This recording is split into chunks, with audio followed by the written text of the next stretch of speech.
I had a co-writer once say to me, "We're not going to write another song about love and people, are we?" Well, that's kind of what we do. So this is a song for anybody who's had to wait a little bit longer than they thought they were initially going to find the person who's right for them.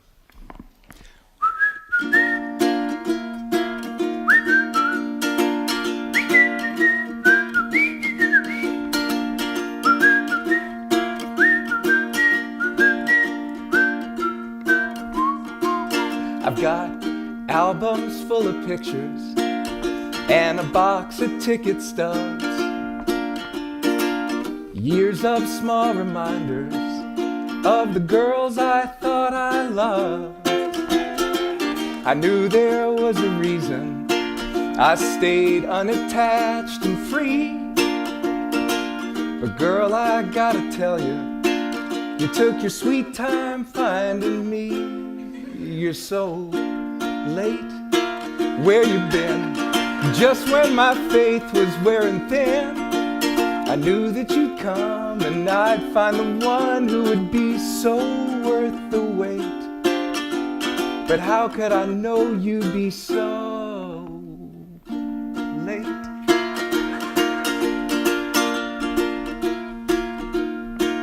I don't mean to sound ungrateful, and how could I complain? You're all I ever wanted, but still the fact remains, you're so late. Where you been? Just when my faith was wearing thin, I knew that you'd come and I'd find the one who would be so worth the wait. But how could I know you'd be so late? If patience is a virtue, well, maybe I'm a saint, but that honor might be premature, which is one thing that you ain't. You're so late. Where you been? Just when my faith was wearing thin, I knew that you'd come and I'd find the one who would be so worth the wait. But how could I know you'd be so late? You're so late. You're so late.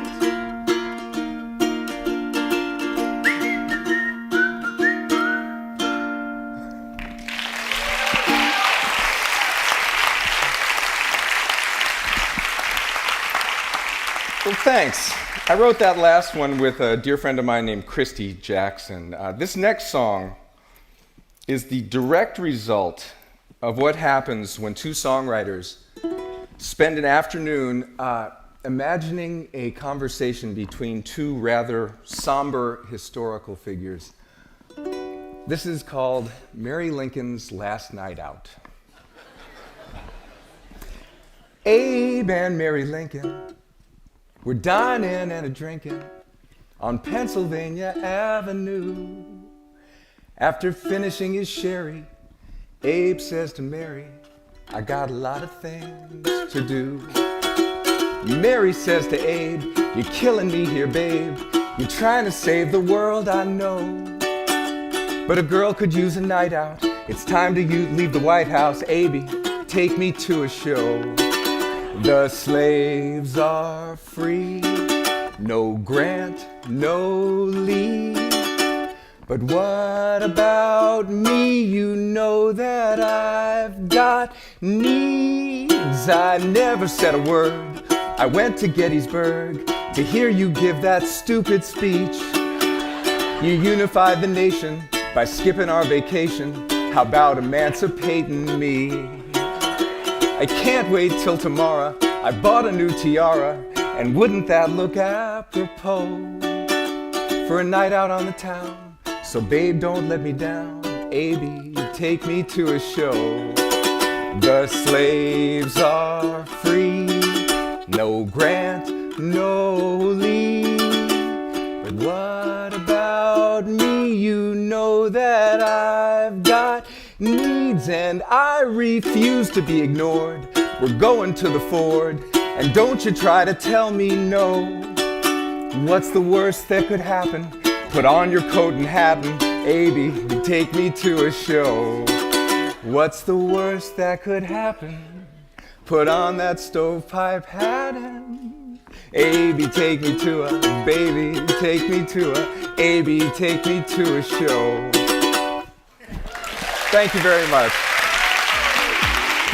I'll give you guys an insider's view into what it's like to be a songwriter and what the career of a songwriter is like. Another way to put that is how I turned a degree in political science into a career playing guitar for drunk people. I wrote my first song in 1990, and I wrote my last song just a couple of days ago. And along the way, I've written about 1,000 songs. And I've learned some lessons along the way, and what I thought I would do is tell you the lesson, and then play you a verse and a chorus of one of my songs to sort of illustrate that. So one of the first things that I learned is how important it was to balance the emotions that you're feeling with the story that you're telling. I think most songwriters come to songwriting with an abundance of emotion. And I have heard songwriters described as emotional nudists. And so if you equate emotion and nudity, too much emotion is a little bit like being a flasher, which is illegal and will probably get you arrested. However, if you choose to reveal the emotion slowly and weave the story in, to continue with the analogy, that's a little bit more like a striptease. And I have it on fairly good authority that people pay money for that. So this song, if it had been all emotion, it would have gone something like, I'm lonely and there's a pretty girl and she's with a guy who probably doesn't deserve her. Instead, I wrote this.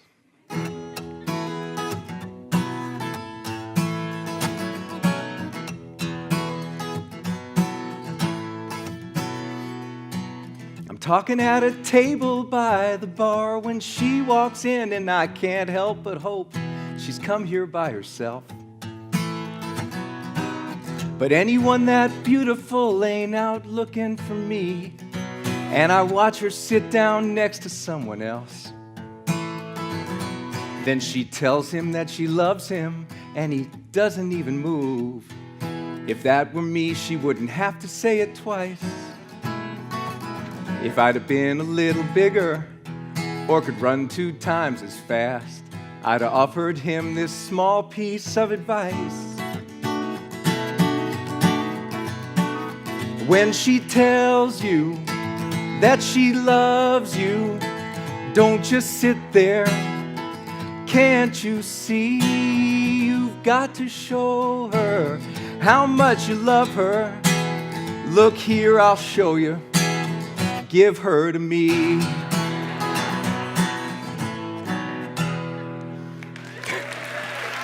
Thanks.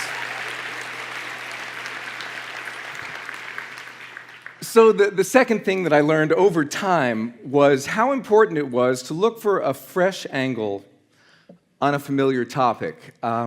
Given that there's pretty much nothing new under the sun when it comes to writing songs.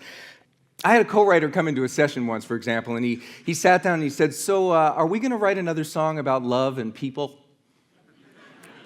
Well, yeah, that's kind of all we do. So the trick is how to write a love song and still make it unique. And I wrote this one with Dylan Dixon.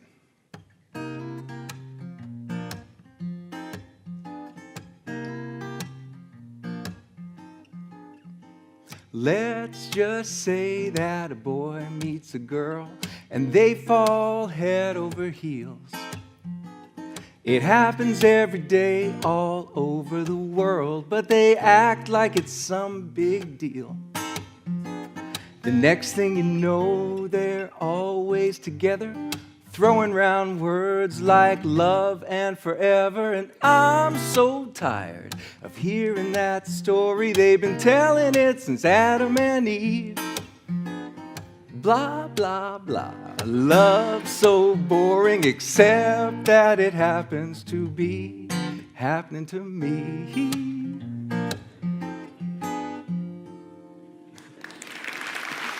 Thanks. Another thing I've learned is how important it is to write from what you know. It's always more sincere to write from a place of your own experience. And ironically, over the years, I've found that the more personal a song feels, somehow the more universally it tends to appeal.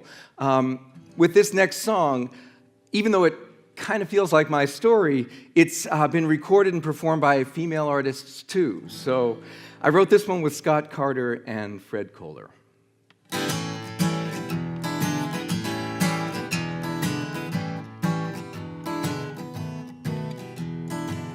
I'm well adjusted, I can be trusted.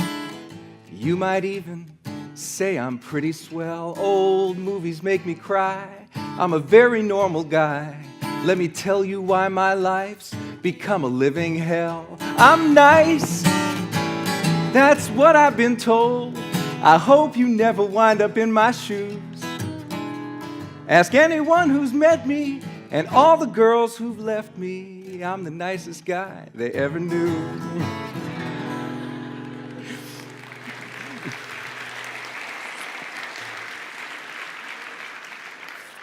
And finally, and truly most importantly, write songs because you love writing songs. If I have learned anything in the 25 years that I've been writing songs, it's this.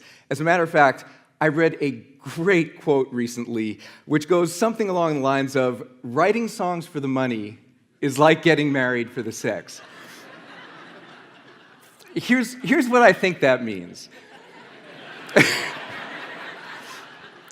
If you do make money from your songs, that is really great.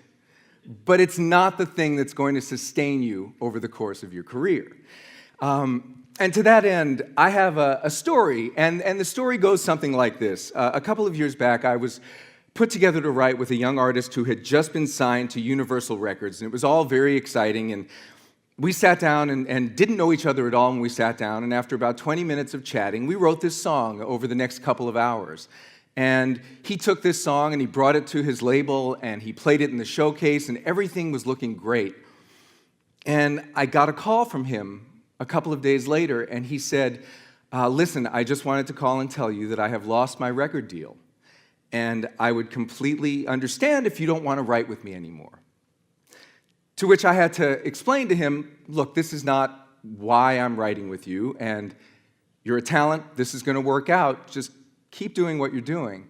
Long story short, he decided to go on and make the record himself, and in classic music industry fairy tale fashion, there was a record exec in the studio next door who overheard the record he was making, loved it, signed him to a record deal, put out our song as the single, and it ended up in the top 10 on the Billboard Jazz charts. Now, this is not a business plan. This is not how these things always work. All that to say, the only reason to really write songs is because you love it. And if you stick around and do it long enough, the rest tends to take care of itself. I wrote this song with Spencer Day.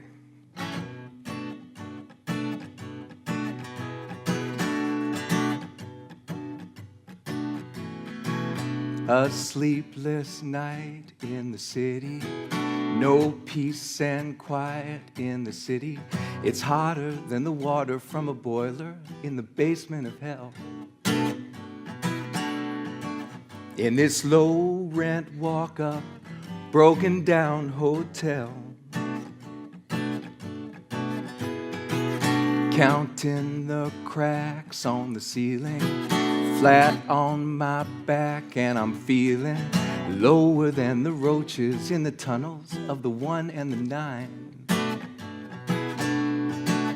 And the clock says that it's 1:30, losing my mind. And through the tick-tock tick, I can hear the faucet drip, and when the neighbors brawl, I can hear them through the wall, and I'm waiting. I keep waiting, 'cause I want you back again. I can remember when you and I were one,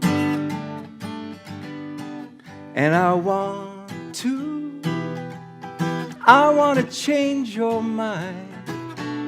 So I'm gonna bide my time, bearing my misery till you come to me.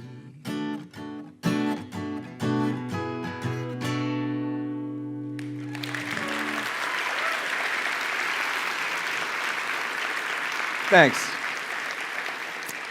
I wrote songs for 15 years before a known artist recorded one of my songs, and it was 20 years before I had my first Billboard charting single. I wrote my first song because I couldn't help myself, and I had to do it, and it's exactly the reason I wrote my last song. Thanks so much.